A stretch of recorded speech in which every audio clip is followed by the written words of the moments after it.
we'll just zip through this super duper quickly. In the comments, I have put a couple of links so that you can pop on and you can take a look at pricing. You can get familiar a little bit more with what we do and why we do it, where we're a little different, that type of a thing. So you can go and check that out. If you have questions, if you would please pop them into the comments section and I will get those answered as Megan's chat. I know we're expecting quite a few people, so I would not be surprised to see lots of things popping in and out. So that's why, again, I would ask that questions just direct to the comment section, and I'll answer those as we're rocking and rolling. So I am Jessica Carolus. I am with Hinge Point, and just to tell you a little bit about Hinge Point, we are geared towards helping pharmacies where we're lowering the barrier of entry to some of the things that you can do but can be a little bit challenging. That is our primary interest, is to help build pharmacy and to do it organically. We're not trying to take you out of the pharmacy. We're trying to help expand your offering, but make it simple. We're trying to add to what you can gain without killing your workflows and really impacting your day-to-day life. So keep in mind as we're talking about, side hustle or add to your plate unnecessarily. So let me do some quick introductions if we can. You all know Benjamin Jolly. If you don't know Benjamin Jolly, you should get to know Benjamin Jolly. And I think we should all clap for him really fast. We will, at least at our, woo! Did you guys hear he just won Most Innovative Pharmacist of the Year? What? Look at No, in our hearts, Ben, in our hearts, for sure. And then we have Scott and Lori Robinson. Scott is a pharmacy owner. He and Lori run the world. They have 7 pharmacies there with Hinge Point as well. And then the lovely Megan Fales. And it looks like we have a sweet little boy with us as well. Megan is currently, hi buddy, Megan is currently on a hunting trip. And so she is trying to tackle all of the things and be super mom right now, because that is the state of life. And the insurance carriers are not thoughtful about our timing on things. So bear with us for just a second. So anyhow, one more quick reminder, if you have questions, thank you for that, Ben, by the way, drop them in the chat. Okay, I'll moderate that kind of as Megan's talking about some things, and we'll rock and roll from there. But then we'll let her just kind of tell you about Hinge Point and what you can expect on the Medicare side, and what we're doing for pharmacies, and we'll rock and roll from there. So you're up, my dear. Perfect. Thank you, Jess. Yes. So, like Jess said, my name is Megan Fels. My husband and I have mainly been doing the Medicare side of Hinge Point. So we all started in a very similar spot that I've got a nice helpful +1 here. But we started helping our patients just because they needed help with Medicare.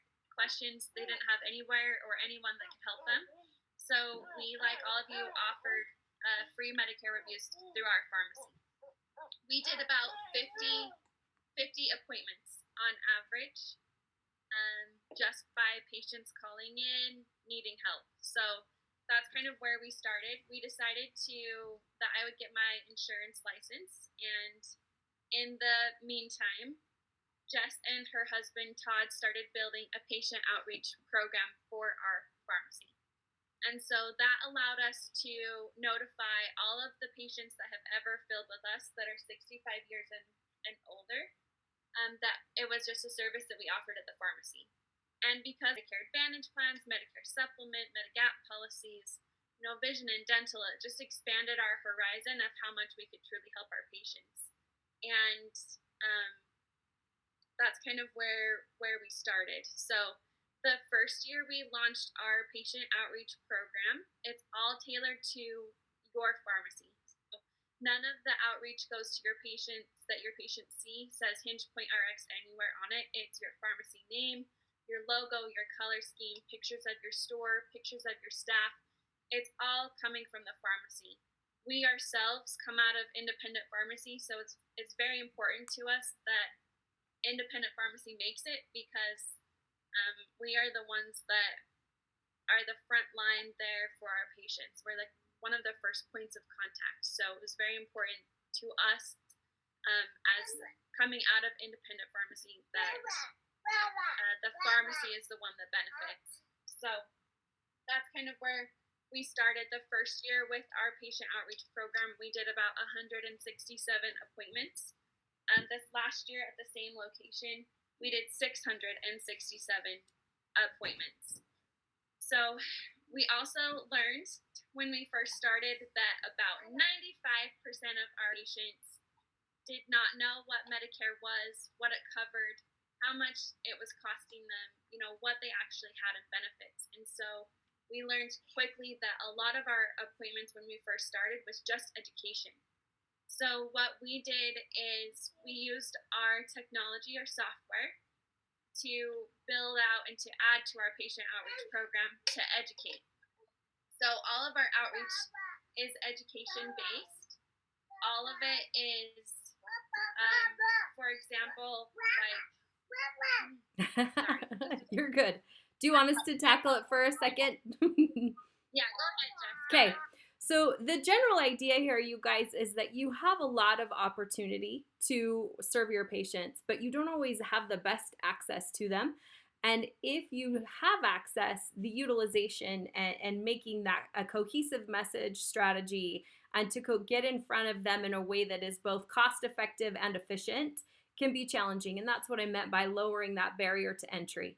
And so that's really what we do, is we don't just give you and walk you through, here's your Medicare licensing process, rock and roll, call us if you need us. Our objective is to serve your patient base and to reach out to them on your behalf and drive them back into the pharmacy. And it doesn't matter what protocol we use and what service we're offering in any of our pharmacies, that is always the objective, is to drive them back across your threshold. And so in this regard, where Megan is mentioning it, you're already talking to these guys about Medicare. You're already serving them. Generally speaking, we're finding a lot of people are using Amplicare. They're consulting. They're doing all kinds of things already on that side, but we want to help you do it at scale. And so that's really where we're different, is we're not just, like I said, we're not just getting you licensed and sending you on your way. We're trying to do this for you at scale, and we're trying to do it in a way that does not disrupt your current workflow. So if you're here now, part of what our challenge is that carriers cut off our opportunity to contract with Medicare. They have what's called a blackout period. That blackout period starts on 9/1. Because of that, we're out of time for most people to actually get licensed and then try to sell Medicare plans on their own. So we have a call center that we've contracted with, and those call center people are already licensed, they're contracted, they're trained, they're ready to roll. We'll reach out on your behalf, we'll handle all of the enrollments for you, we'll do everything on your behalf, and then we'll just walk in at the first of the year with a check for you. That's pretty much how that goes, because at this point our time is so limited, but we still want you to have the opportunity to take advantage of what's happening. Now, one of the things I'm hoping Ben can speak to a little bit more than I can is the changes with the Medicare laws this year. We're anticipating seeing about a 58%, or the carriers are anticipating about a 58% move in the market for Medicare. So I come out of employee benefits primarily. And in 25 years, I know I look like I'm, a young, spry 17. So, when I was in utero, I started selling health benefits, right? So I have only seen one other change like this in 25 years. And this change means that your window of opportunity is greater than it has probably ever been and may ever be again for a while. Now, these changes come along about every 10 to 15 years where they make these adjustments, but right now we're sitting in the middle of one. And so we want to reach as many people as effectively and as efficiently and as quickly as possible. So can you give us a little bit more information, since you just opened your hand, Ben, or raised your hand? Sure. Yeah. So I imagine most of the folks on the call are aware of the Inflation Reduction Act, but this is the driving force. So for reference, in most open enrollment periods, somewhere, and correct me if I'm wrong here, Jess, but somewhere less than 10% of Medicare beneficiaries will change from one plan to another. Correct. Um, and so that generally means that the opportunity to engage with folks and get them into a insurance book of business that is what we're primarily talking about today, means that you can touch about 10% of people in any given year. Whereas this year, because of the changes in the Inflation Reduction Act, there's like 6 times as many people that are going to be moving. And the driving force for that is two things. One, the Inflation Reduction Act put into place a new out-of-pocket maximum on drug costs, so a so-called RX MOOP, which I find hilarious. Moops, no the mores. Anyway, and so that means that that money doesn't just magically come from the insurance carriers. We think of them as giant piles of money, but they're giant piles of premium payers' money. And so that means that premiums are going to go up. Yes. Secondarily, the Inflation Reduction Act also moved risk in the catastrophic phase of Medicare, so after someone reaches that out-of-pocket maximum, from in the original 2003 law, the Medicare Modernization Act, plans were responsible for 5% of drug cost after someone reached the catastrophic phase, and the government would pick up 90%. In 2025, plans are responsible for 60% of drug cost instead of 5% once someone is past that out-of-pocket maximum. And so, anyway, this means that premiums are going up, and a lot. Yeah. I very much doubt that we will see a 50-cent premium plan or a $0 premium plan in Medicare Part D standalone plans this year. We don't know what the numbers are going to be yet. They should be released very soon for Medicare, but the average amount that was submitted as a bid to Medicare was 4 times as high as last year. So as a result, a lot more people will be shopping their plans because they're going to be going from, okay, my cost of insurance of my Part B benefit is, $5-10 to my now my cost of benefit is dramatically higher. And so anyway, that will be that's the reason why we feel it's super urgent to act now and not next year. Correct. Because this window, this big shift will not be the case next year. Next year, it'll just be minor shifts. There's also another big change in Part D that excites me from just a pharmacy operator standpoint, which is the Medicare Prescription Payment Plan. This doesn't really affect premiums very much, but this year there's a level payment program for Medicare where if your patients enroll, then they will have a secondary BIN number to bill, which will return them a $0 copay on all of their drugs at the pharmacy, and then their plan will be responsible for invoicing them for what their copays would have been at the pharmacy. This means that you don't have to deal with house charge accounts. This means you don't have to deal with credit card charges. So my intent is to try and make sure that every single one of my patients enrolls in this because it will make my life at the pharmacy a lot easier. But anyway, and then CMS is doing some webinars about how that'll be next month. So if you have questions about that, attend one of their 10 webinars next month. Anyway, those are the big changes in Medicare this year. I hope that answers that question, Jess. Yes, that was super, super great. Thank you, because I'm now a tech geek. You guys, I don't speak insurance hardly at all like I used to. So one of the things that is super necessary is that outreach, because your patients right now are hearing from United, they're hearing from Aetna, they're hearing from Humana, they're probably already hearing from local brokers, they're already hearing from anybody who can take advantage of this opportunity. And the reality is they trust you, they love you, they want to they want to use you. I don't know how to put it. Like they want to see the pharmacy um, be a big part of their lives. And so this patient population specifically will depend on you greatly, and they really depend on your care because they are about to get really, really hammered's the only word I can come up with, but they are about to really, really have a lot of attention paid to them. And so you want to make sure that you become that source of information. And that's what Hinge Point does.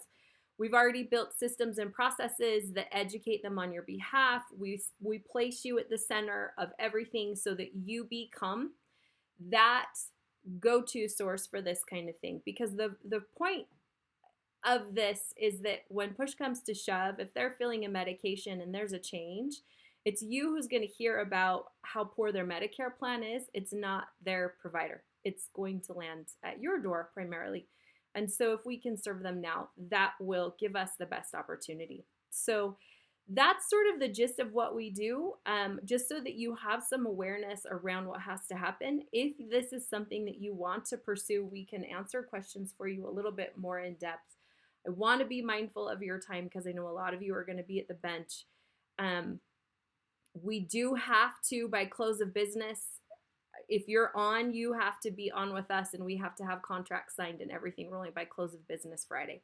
I realize that is not in pharmacy wheelhouse to move that quickly. However, that is unfortunately a deadline placed upon us by insurance carriers. There's just nothing we can do about that. So I want you to be aware of that situation. So let me turn, if I could have Scott and Lori, I would love to have you talk a little bit about how this has functioned in your pharmacies and what this has looked like, and then we'll close it up or open to questions.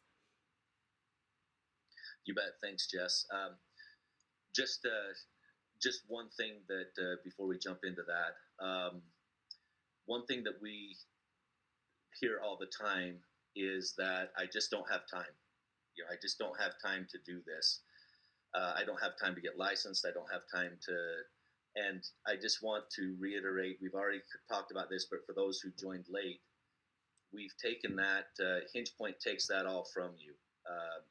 The main thing is that we will do the work for you, and then you keep the patients, and you make the money. So we can talk more about that. I also think that it's really important that you understand that people, your patients aren't going to know that the changes are coming. I mean, they don't foresee that, I don't believe, until it's very hard when you sign up for a plan to forecast it forward and see what kind of impact, unless you have somebody that's really looking out for you.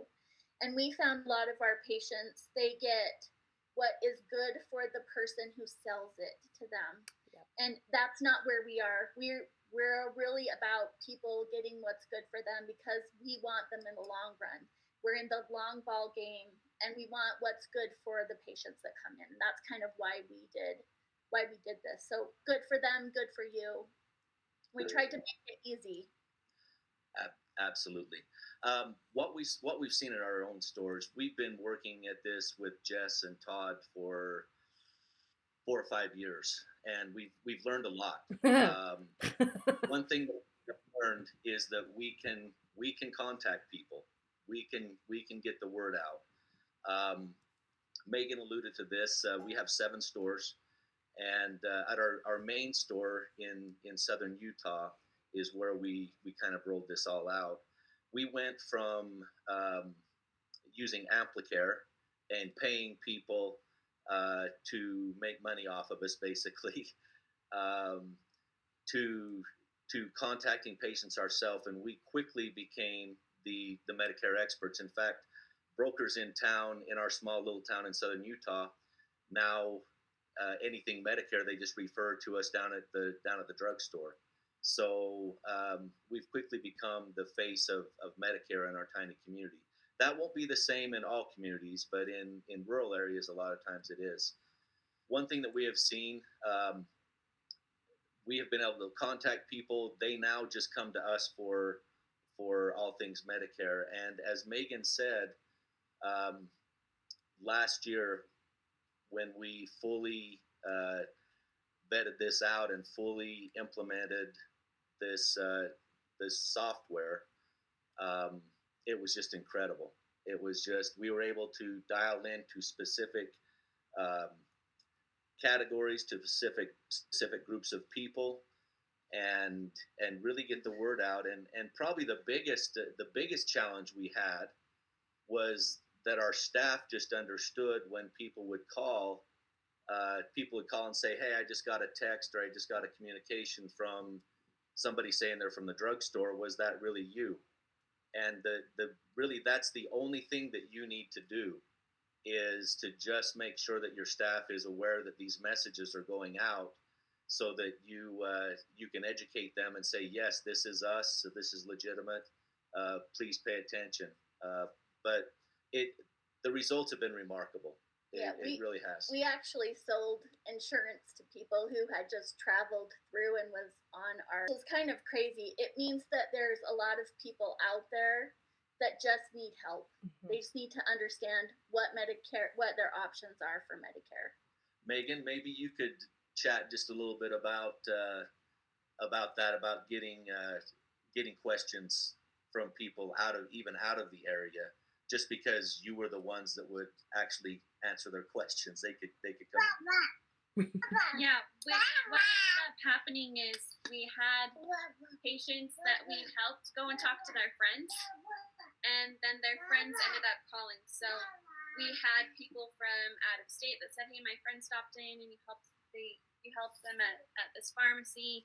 They really loved it. Could you help me?" And we were like, "Oh yeah, we sure can." And we ended up helping a lot of people. But that's kind of, once our patients started, like once we started and like started fully rolling, our patients started talking to their friends, and then we just exploded like a wildfire does. And it's, I think in my mind, it came back to, we were taking care of our patients, and that's what we at Hinge Point will do with yours. We'll take care of your patients like they're ours, because we understand the frustrations behind somebody helping. Like, the patient thinks they're being helped, and then January rolls around and they find out that they weren't. And so we understand the frustration behind that, and the frustration of feeling like your hands are tied and there's nothing that you can do. And so we at Hinge Point will take care of that, especially for this year. Our Medicare specialists that work for Hinge Point are trained from like a pharmacy perspective, so a pharmacy point of view. So they will do what's best for the patient, what's best for the pharmacy, but importance of them. And we want everybody to feel like they've been, taken care of instead of taken advantage of. Okay, well, policy in our store is, even if it won't benefit our store much, as long as it benefits the patient, it'll eventually come back to us. So sometimes we said, this is a better plan for you personally. It's not necessarily great for us, but you should do it. It's better for you. Definitely. Well, let's finish with, Ben raised his hand a little bit ago. Let's finish with Ben, and then we can open it to questions and go from there. Sure. So I just had a couple of comments. So we set a deadline of end of close of business on Friday. I just wanted to clarify, that is for your pharmacy engaging Hinge Point as a vendor. Yeah. It is Thank you. not our expectation. Thank you. If I am understanding our position correctly, to be able to pay you commissions for your patients enrolling in plans that we help them choose, you have to be a licensed agent, and I don't know who you specifically is. I believe that has to be someone in the ownership team, but please clarify that if you would, both of you, by the end of this year. So not by the end of this week, but the end of this year. So it is still a relatively tight timeline to get that done, but much more doable. Jess, can you? Yes, correct. Confirm all things correct. Opinions there? Cool. All things correct. Okay. Yeah, and want you to do that and for you to get licensed is because we want it to be your book of business. it belong the information belongs to you, and I mean we're going to help you with that, but we felt very strongly that it should belong to you, at least part of it, and so that's why you have to become licensed. When we legally we can't pay you, right? So we're trying to generate commission for you, and legally we can't pay you those commissions without you carrying that license either. So that's the other reason why it has to be in place by the end of the year, as Ben mentioned, so that when the comp comes in Medicare usually comes in January. Some carriers will leak into February, but that way we can pay you legally. We can't issue any kind of compensation without that license in your hand. Okay, so let's hit this question real fast. As the book of business, if they stay on the same plan next year, do we receive commissions? Yes. So we're asking questions about renewals. Medicare pharmacies asking questions about renewals. Yes, renewals roll to you. I'm just going to read that question. So it states, as the owner of the book of business, so the pharmacy owns that book of business. If a patient stays on the same plan for the following year and the following year and the following year, do you receive the commissions the following year for those patients? The answer is yes. Yep. Yes, you do. So long as that person stays on that plan, you continue to receive renewals. There's another question from Jim. I understand an owner should be licensed. Should we have an employee licensed? And can an employee work under us if they are not licensed? Jess and Megan, if you want. Yes, I can tackle that. Okay, we need to have someone in the ownership licensed. At this point in time, that's our objective primarily, so that we can pay compensation to the pharmacy itself.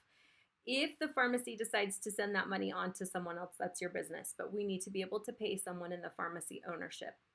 If you have an employee who is licensed, yes, they can work under you. That's fine. If they're not licensed, again, legally we can't pay them, and legally they can't write business. So does that kind of help answer that question, Jim, or is there additional things I'm not fully understanding?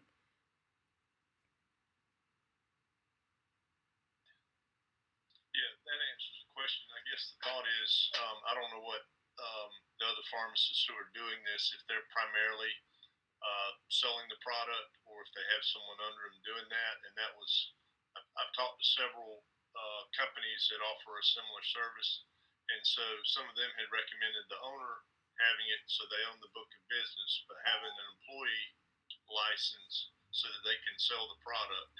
And so that's why I was asking what I know this is a temporary patch to be so that Hinge Point can help us with the product, and then we can get commission if we get licensed for the end of the year. But looking down the road into the next year, having an employee to be licensed so they can sell the product and still have the owner license receiving the payments,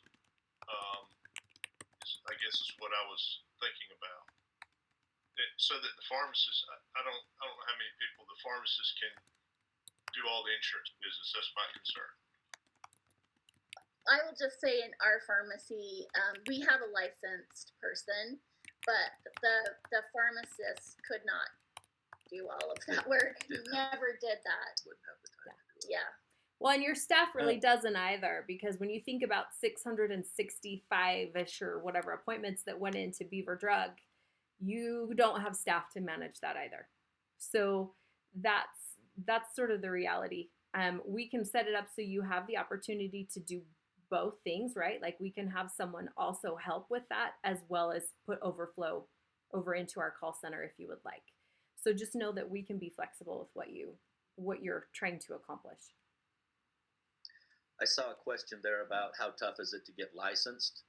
Now I'm not my friend Ben Jolly, so he set some sort of world record with the licensing exam. Facts. But which he threw out a challenge to everybody, by the way.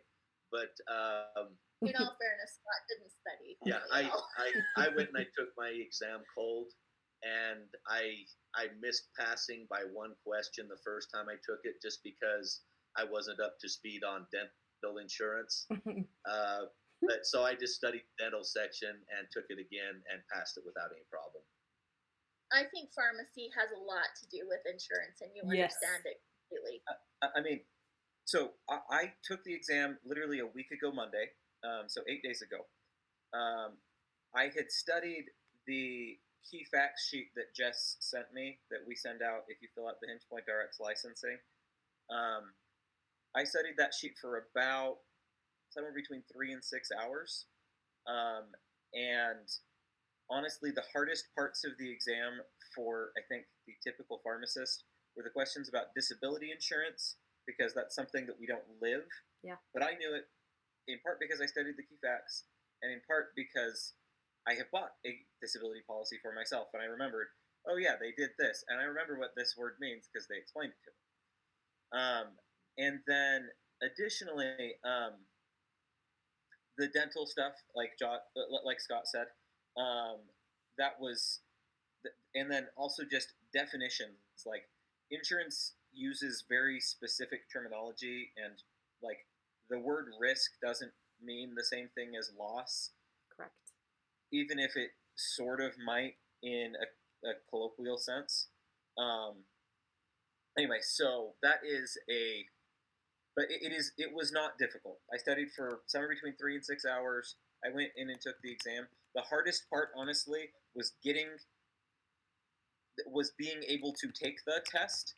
Prometric is I think for basically the whole country the vendor for the insurance commissioners. Yeah. To license people, and they have options for virtual and they have options for in person.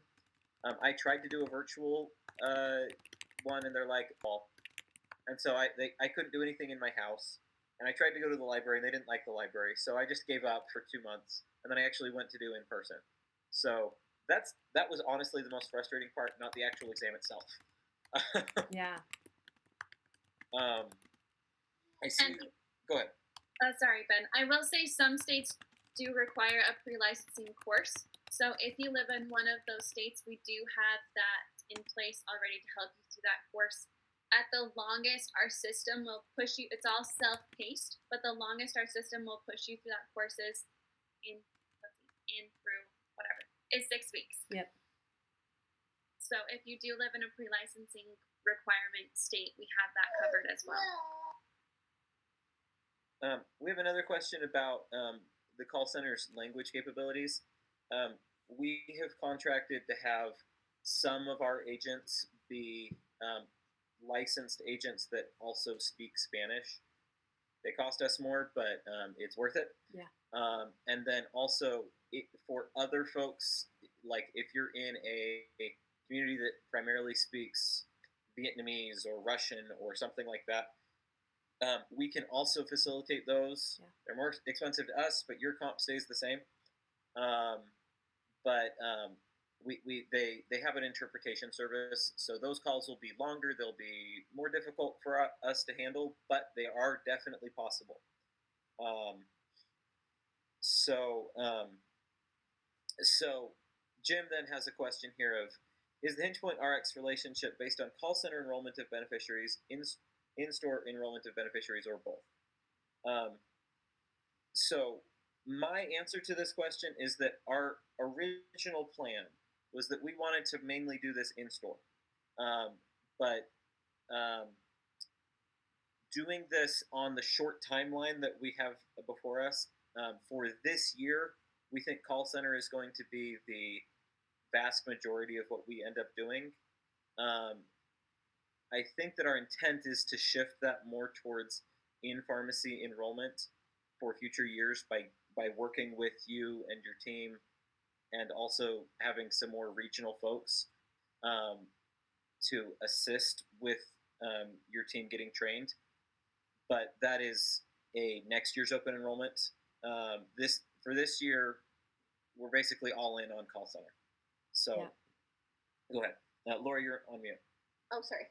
I just have a comment. We had that amount of people.